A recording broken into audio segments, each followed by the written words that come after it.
So here we are at the Berks County Youth Recreation Facility. Literally just had a torrential downpour of hail and rain. So you can see Rocky Calavito Field just about completely underwater.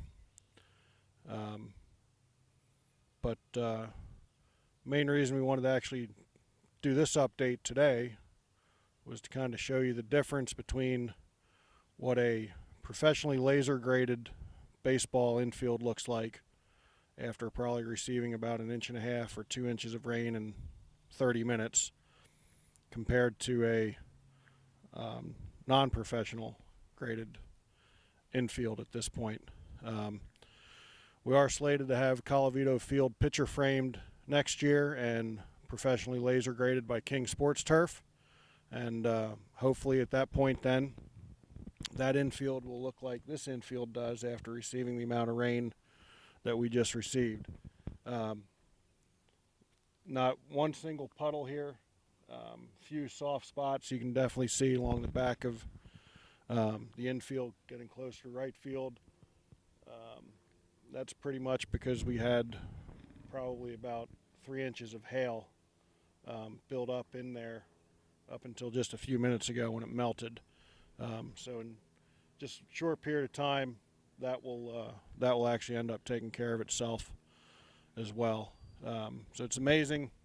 So Todd was out here for several hours last Friday, just regrading this entire infield to make sure the slopes were good, make sure everything drains off the way it should be. And as you can see, obviously he did a fantastic job with this compared to what you saw at the beginning of the video on Calavito. And Calavito actually does drain very well as well, but you can definitely see the difference between the way these two fields drain after a major downpour like we just had. So like I said, on our slate of renovations for next year will be for Calavito Field to get pitcher framed, regraded, and some of the lips taken care of on there, which will be a huge help keeping us able to play through weather. But all in all, these fields really do drain incredibly well. It's one of the reasons why we can play shortly after some bad storms and some stuff like that.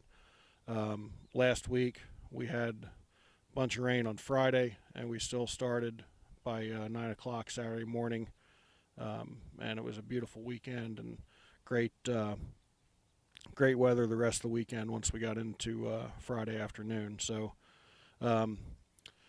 so we just wanted to give you a little update as to what this place looks like after a major rain and hailstorm. It was pretty crazy out here for probably about 20 minutes with a lot of hail, a lot of hard rain.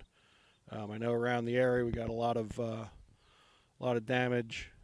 Berkshire Mall has some damage. Some car dealerships over on Lancaster Avenue have some damage. Luckily we just had to pick up some soccer nets that blew about 50 feet. And soccer nets that we have here, soccer goals that we have here, are incredibly heavy. So for those things to blow 50 feet into our batting cage, we had some serious winds here for a short period of time, because there's really not a whole lot to those. It's certainly not like a parachute or anything like that. You're talking about nets that have holes in them and probably a good 100-pound frame of metal. So we did have some serious high winds here, so we're thankful that we didn't get any more damage than what we did. We have some damage to the rain garden, some damage to our warning track in right field here because it's still fresh. So we have some washout over there that's going to have to be addressed. But all in all, we made out pretty good. So we're thankful for that. As always, make sure you check us out on Facebook and YouTube. We actually do have an official opening day for Charlie Wagner Field now. We're excited about that. May 31st at 12 noon, we'll have a dedication ceremony out here. Craig Wagner, Charlie's son, will be out here on hand. We've got a 10 and under tournament going on that weekend, and we also have some other local teams coming in to play. So on this field in particular, we'll have our dedication at noon.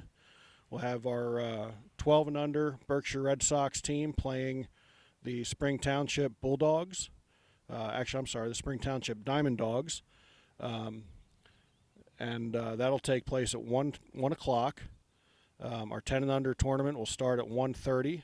All the teams in the 10 and under tournament will partake in the ceremony of Wagner Field here. We have the Jersey Wild Baseball Club coming in that weekend, which is coached by Mitch Williams, the Wild Thing, former closer for the Philadelphia Phillies and Chicago Cubs. That's exciting that he'll be here to share in the opening. All of our 10-year-old teams will get a chance to play on this field on Sunday of that tournament, the unique Pretzel City Classic. And then Saturday night, the second game in the history of Wagner Field will actually be played by Southern Area and Wyomissing. So we got a team coming down from Schuylkill Valley, from Schuylkill County, playing a local team here. And the chairman of our board, Jerry Freewald, and one of our other staff members, Shane Stein, are part of the Southern Area coaching staff. So it's excellent to have them as part of the second game in history. We'll also have our Optimist team playing the Philadelphia area Black Sox over on Colavito Field at 4, and then on Wirtz Field at 7. So we are making it kind of a big baseball festival for the opening of Wagner Field. We're hoping to get a lot of people out here, and hopefully you can join us as well. Parking will actually be by donation that weekend, so you can give what you want. If you don't want to give anything, that's fine. Just come out and enjoy it. Buy a hot dog, buy a souvenir cup, meet Mitch Williams, and see Craig Wagner have this field dedicated and the legacy of his father, Charlie, preserved in Berks County history. So we'll have more about that going out in emails this week and throughout the next several days as we put it together. And we're excited that we're finally at this point where we're going to be playing baseball on this field. So be sure to check us out at bigvisionfoundation.org, Facebook, and YouTube. Thank you.